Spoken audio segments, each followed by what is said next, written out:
Welcome to USA Global TV and Radio, where our mission is to provide education, entertainment, hope, and inspiration. USA Global TV and Radio connects you with experts and audiences all around the world every single day to help you succeed in business and to live a richer life. Visit us at usaglobaltv.com to learn about career and life-changing training and mentoring programs like the Listening Mentor. Subscribe to our newsletter to stay informed about our special programs and offers. Discover how you can become a guest on one of our shows or a host or producer of a USA Global TV and Radio show of your very own. That's USA Global TV and Radio, where the doctor is always in.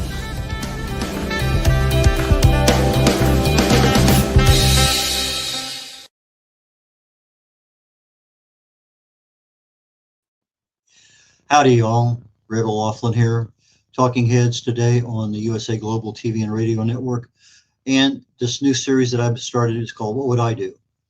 And I'm taking a particular aspect of health or wellness or longevity or aging or whatever it may happen to be. And what would I do in regard to that? And I talked about that just recently. And our shows are seen on Amazon, Fire TV, Roku, Zizzle, E360 TV, YouTube, Roku, Android TV, Apple TV, many locations for live streaming. And we also have some follow-up on the podcast on the audio version of that. So let me go ahead and load up my slides and we'll get right straight into today's presentation. Okay. This presentation is primarily for awareness and education. That's what all of my presentations are. I'm a researcher. I have never been in the medical or pharmaceutical field. I fell in love with chemistry long time ago, back in high school. I got my first degree in chemistry, got an invitation to Vietnam, never practiced it. My wife came down with breast cancer about 10 years ago, maybe a little bit longer than that now. And I resurrected my love of chemistry, trying to find what could possibly work to treat some of the side effects of their drugs and stuff that she was going through, and had literally a really good success rate with that. And so the chemistry is what I've changed over, and I use it literally almost every single day. I got a bunch of other degrees, none of them in chemistry, none of them are all together in the same field, but regardless, they're just part of my background. But I look at the cellular level in the human body, and I look for cause and effect relationships. This chemical reaction causes this one causes this one. Okay, how can I speed that up? How can I slow it down? How can I stop it? And because they're chemical reactions, you actually have the ability to make some changes. But I look at it this way: if you treat the cause of a problem, you probably have some success of fixing it. But if all you're doing is putting a Band-Aid on it and hoping the body cures itself, you're treating the symptoms. Essentially, you'll always be treating symptoms. And the problem with treating symptoms is that if the body doesn't heal itself, whatever cause that's underneath that's causing it to begin with can resurrect itself. In other words, you may get a clean bill of health from cancer, but if you don't change your lifestyle, whatever caused the cancer to begin with may come back again in 5 or 10 years, and you may never become aware of it until it's too late. So my accountability deal that I started literally a month ago, and I'm sorry, I had picked out at Thanksgiving. We had a house guest in here for 4 or 5 days. I actually had made a lot of good progress, and then I literally 3 days ago, I was up at almost 200 pounds. I get back focused on what I'm doing, so I'm actually looking at getting everything better. But essentially, you look at what's there, and it's incrementally less than what it is, but it's nowhere where it should be after a month. But the good news is that if I'd started this thing on January 1st, and this was the end of January, I'd be feeling, maybe I'm not going to make it this time. But I still have the whole month of December to get myself where I want to be. So I didn't put in everything because I made no progress on the other items. But what I'll do is just continue to report where I'm at each week. And if I see something that looks really impressive, I will point it out. Okay. I did make an error last week when I was talking. I said the only hard day was yesterday. It's Navy SEALs slogan. And it's really the only easy day was yesterday. So I just want to make a clarification on that one. I try to do a lot of these by memory, and I should verify them. But anyway, I wrote a book called The Joy of Ageless Health. It talks about how disease gets started in the body and what you can do about it. So that's kind of where a lot of what we're talking about here, our lifestyle affects the start and genesis of disease. So I want to start out with what does success look like? Yeah, and what is success for me? I'm looking at longevity. I'm looking at aging. I don't want to have somebody changing my diaper for the last 5 or 10 years of my life. That to me is not a good quality of life. I want mobility. I want a lot of things. I want my health and wellness to be pretty much up there. I just got finished suffering through several months of shingles, and it just was not a pretty sight. I was 10 weeks of just absolute agony. But little by little, I'm overcoming that. I'm just about fully through that. I still have a little bit of brain fog, but most of the pain that I had is pretty much dissipated. Still occasionally lets me know it's still there, but I think I'm pretty much over that part. But the brain fog is coming through, and hopefully in another week, 2, 3, 4, 5 weeks, I should be back to normal. But we want a fulfilled life. We want meaningful relationships, our mental and emotional health. We want personal growth. We're actually better than we were, last year, 2 years, 10 years ago. If we're still working, a work-life balance. I'm retired, but I would swear I'm working more now than I did when I was working. We want to make sure that we achieve our goals. We are enjoying our passions. I mentioned mobility. But most importantly, I want to have my age-related diseases significantly reduced, whatever that risk may happen to be. So that to me is what success looks like. So I talk about healthy lifestyle. Our lifestyle is everything we do every day. Sometimes we don't pay much attention to it.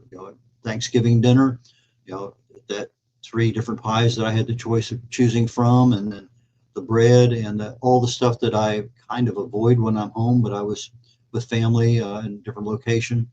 You just can't say, no, I'm not going to have that. I'll worry about it after I get back home.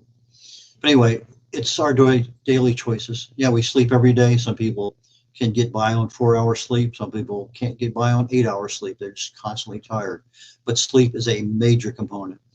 Stress management, absolutely. We're stressed every single day, and it just kind of builds up and up and up, and you got to get something to tamp it down.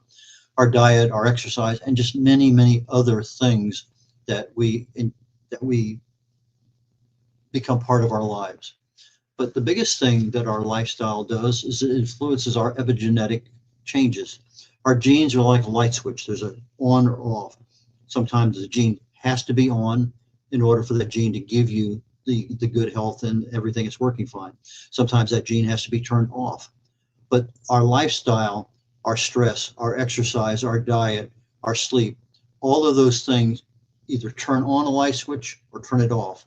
And that gene expression then activates or deactivates, and it determines what our health is going to be. So if nothing else, the lifestyle choices you make determine your health via your genes. I started putting this thing together. I think maybe I want to act, maybe I want to avoid, but then I got into this little mental process of, well, maybe there's some action words with A that I can help. So for a healthy lifestyle, I want to avoid alcohol, smoking. That makes sense. Toxins, absolutely. That's a super big one. Stress, refined and processed foods. You go back to 1976 and you find out what this ultra processed food epidemic in the United States started. Then all of a sudden we started having obesity and a lot of other issues from a health perspective. And it's all tied back into processed foods. Trans fats, avoid sugar, saturated fats. Fast foods. Now I realize that many of us work and you only have that hour off at lunchtime to go grab something, and that's the most convenient. We just typically don't pack a lunch bag and take it with us. But there are a lot of things that we can avoid. There's some things we can adjust, but we need to adjust incrementally. You just can't stop smoking tomorrow. That doesn't work for most people. It does for some, depending on the reason why we're making the change. Maxwell Maltz, I'll think of it here in a moment. It's gone. Brain fog. But incremental changes we can make pretty easily. If we're going to have an extra bottle of water, maybe we have our bottle of water and then we have another 2 or 3 sips. Exercise. Again, maybe we just start out walking. Maybe we climb an extra set of stairs. Maybe we park the car a little further away from the store. Stress management techniques abound all over YouTube. Our emotional health, our nutritional balance. We need to make adjustments so that we're approaching that optimal zone. Activate, do more incrementally. And this do more can be a number of different things in our life. I just happen to throw a couple of them out there. If you haven't stretched in a while, why not? Balance, that's one of the ones I'm working on because I want to have improved strength in my legs in order to maintain my mobility later in life. Strength, again, our ability. Hand grip is one of the few, the ability of you to have a good, strong hand grip is literally the same thing as being able to ensure that your brain pushes off dementia. There are 2 or 3 things that are really aligned well with anti-dementia kinds of things, and grip strength is one of them. Resistance training, endurance.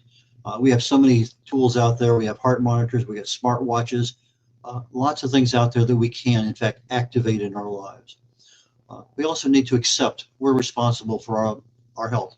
Yeah, okay, maybe I walked into a disease-ridden area. Maybe other things happen to me. Okay, accidents happen, other things happen, but regardless, we are responsible now and in the future. The time and awareness to change. So appreciate Thanksgiving and gratitude, major things in our lives. I don't think most of us really take our health seriously until something actually happens. And the gratitude that we have is actually just kind of permeates our entire being. And when we're thankful and grateful for things, then things happen. And part of that is getting what we call a routine annual checkup. And there's so many ways you can get, maybe you get a wellness check. Maybe you go down and you get some blood drawn for $79.95, and they do a series of blood tests on you. There's a lot of different ways to get checkups. Embracing a positive mindset. There's so much negativity out there that a positive mindset is very difficult to take care of today. Self-care, absolutely.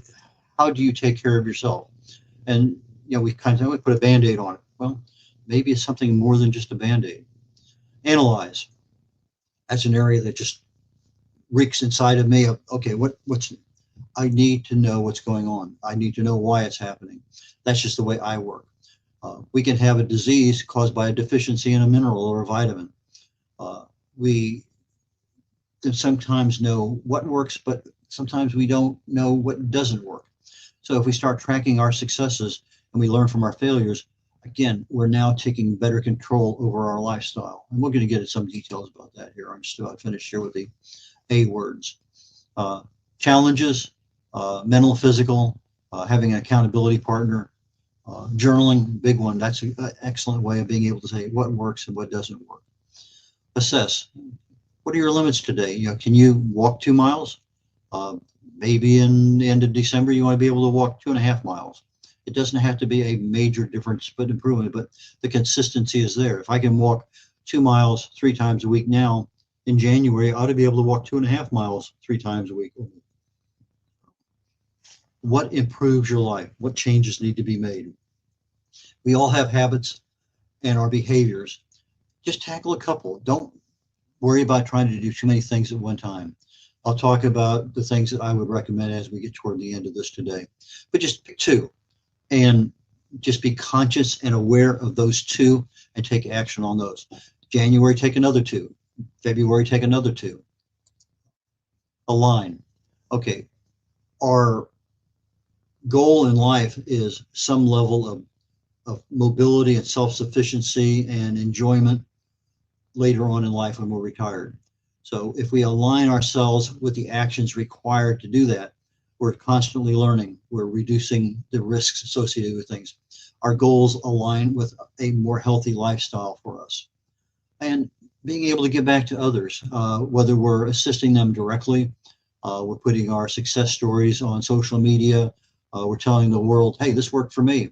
But being an accountability partner for somebody else, helping them, walk their walk with others, because it's so many things are out there. We discover things, we share them, and we're assisting others in their needs too. Okay, let's talk about some of the specifics of the health lifestyle sleep. It's just not sleep. You can go to sleep for 7, 8, 9, 10 hours. If it's not quality sleep, you're not getting the full benefit. You have a sleep cycle generally about 90 minutes, and you go into different phases. But that quality sleep is where your body actually starts making repairs at the cellular level. And that's where that sleep is so important, because if you're not getting your molecules and your organs and everything else reinvigorated, rebuilt every day, then you're losing out. And that can add up over time. That becomes a problem. We have sleep monitors. A lot of things, just wear a watch, look at it in the morning when you wake up. Maybe there's some stress in your life that's causing you think about it before you go to sleep. A lot of things can be done. YouTube is a great source for how to improve your sleep. Exercise, I know a lot of people just absolutely don't like it. I used to love it. I just don't do as much as I used to. But there has to be something done every day. Now that winter is approaching, heaven only knows that what little we did before is even going to become less. So go to a mall, go to a grocery store, go to someplace and walk around the entire outside of the grocery store before you buy anything. Get a little bit of exercise, park a little bit further away. For diet, the whole key in our diet that we really need is what's called balanced nutrition. We want to make sure that we have 30 plus nutrients our bodies needs on a daily basis. If I'm lacking in something, I'll take something simple like B12. Vitamin B12 is a cobalamin methyl, and if we're delinquent in it long enough, it's going to mimic Alzheimer's. But I need to look at caloric restriction, about 30% reduction on what the nutritionists recommend, and make sure that I have balanced nutrition across the board. The foods, basically choose wisely. But whatever foods we're choosing, it's going to end up in our gut for a while, and fiber is an absolute critical item. You have good gut health, you're going to have good brain health. You have good gut health, you probably also have good heart health. AGEs, advanced glycation end products. This deals with how you cook your foods. You have barbecue with that nice unctuous blackened area on the outside that just tastes so good. Burgers, steaks, whatever it may happen to be. When you start cooking things at a high temperature, it starts changing that relationship in the body with regard to the sugar molecule, which that glycation end product ends up. And over time, it can be a detrimental effect to your body and to your health. Vegetable oils, and we're talking about sunflower, safflower, corn oil.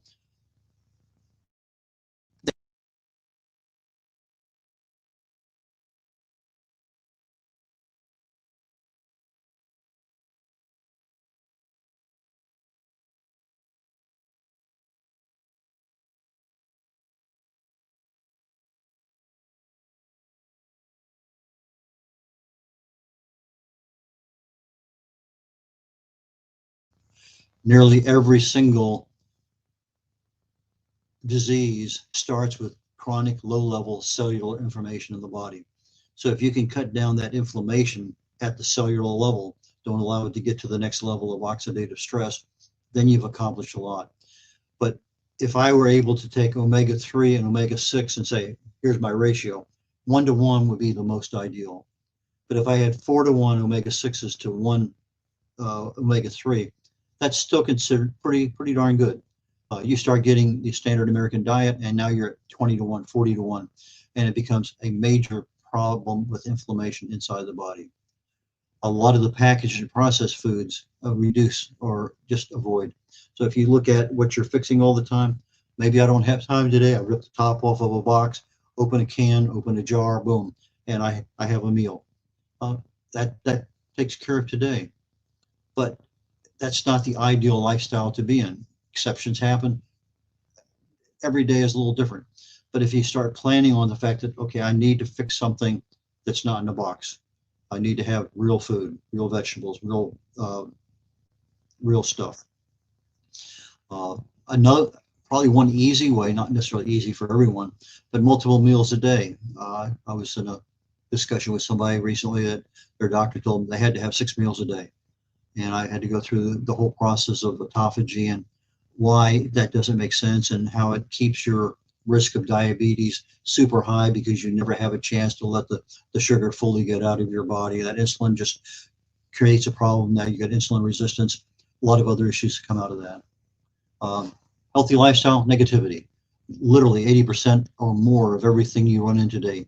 People, TV, social media, what you read, what you hear, radio, most of it's negative. Recognize it for what it is. It's negative. Okay, fine. That's their opinion. Avoid it as much as you can. Maybe you might have some of those toxic people that you work with. Okay, that's a more different problem, especially if it's your boss or your wife. But recognize that that can affect your health down the road. Just don't reach a hold of it. Let go of it as quickly as you can. Periodic checks. We have so many smart things today. I stepped on the scales this morning to get my readings for my visceral fat, my subcutaneous fat, and everything else. There's about 10 or 12 or 15 different things that scale measures. And so it gives me feedback on a weekly basis of, am I improving or not improving? But a lot of things out there. And maybe you need to make an appointment to go in and talk to somebody. Toxins, absolutely avoid. You do that by beginning to read labels. Portion control, super easy. Just switch from a large plate to a salad plate. That's what you use for your normal plate. We did that years and years ago, and that's literally maybe twice a year. I'll pull out the big plates because we have family over and whatever. But anyway, portion control is a super easy one. You eat out, make sure that you plan ahead of time for a doggy bag so that you're only eating half of the stuff there. You're paying $30 for the meal. Come home, split it, now it becomes two $15 meals. Hydration, filtered water is what's preferred. Sunshine, again, is your friend, but do it in moderation. Blue light, I'm sitting here looking at my computer screen. I know there's a lot of blue light filtering out me. If this was 10 o'clock at night, it would probably be more harmful than in the middle of the day because I'll have a chance to get away from it later. But blue light also disrupts your sleeping ability. A nighttime eating, don't. I'm trying my best. Honestly, I'm trying my best to cut it off 6 p.m. That's it, nothing after that. Smoking, I don't smoke, never have. But some people, that's an area that it's a concentration. Alcohol, it's an area probably most of us should avoid, but if we are going to have any, a moderation, a glass, 2 glasses max. And there's both sides of the equation to say that's good, that's bad. Brain activity, that's something I think is super critical. Continual learning, and whether you're challenging yourself with a crossword or Sudoku or half a dozen other things, we do need to exercise our brains. We need to be very careful of who we have relationships with. Again, I talked about those toxic people. Accept them for what they are. A toxic person, you have to interface with them, fine. Accept that toxicity is theirs. Don't take it with you. We talked about balanced nutrition. Visceral fat, something I'm working on, trying to reduce. Posture, just the mere fact that I'm sitting up in the chair, my shoulders are back. Be aware of it, improve it as best you can. Relax. It may be a 2-minute, just close your eyes. It may be a 7-8 minute nap that you actually lay down if you're at home. Breathing, lots and lots of what's called pranayamas. And these are breathing methods of which to improve oxygen flow and other things. Forgive yourself. We talked about gratitude and thankfulness earlier. Self-esteem, a big problem with if your self-esteem is not high, it can create a lot of other problems. So in my last little bit here before we shut down, what would I attack? What would I address first? Something easy. Portion control, a smaller plate. Stress management, again, go to YouTube, find out what works. Sometimes a simple smile, sometimes a deep breath, sometimes laughter. A lot of things will work. Label reading, begin a habit.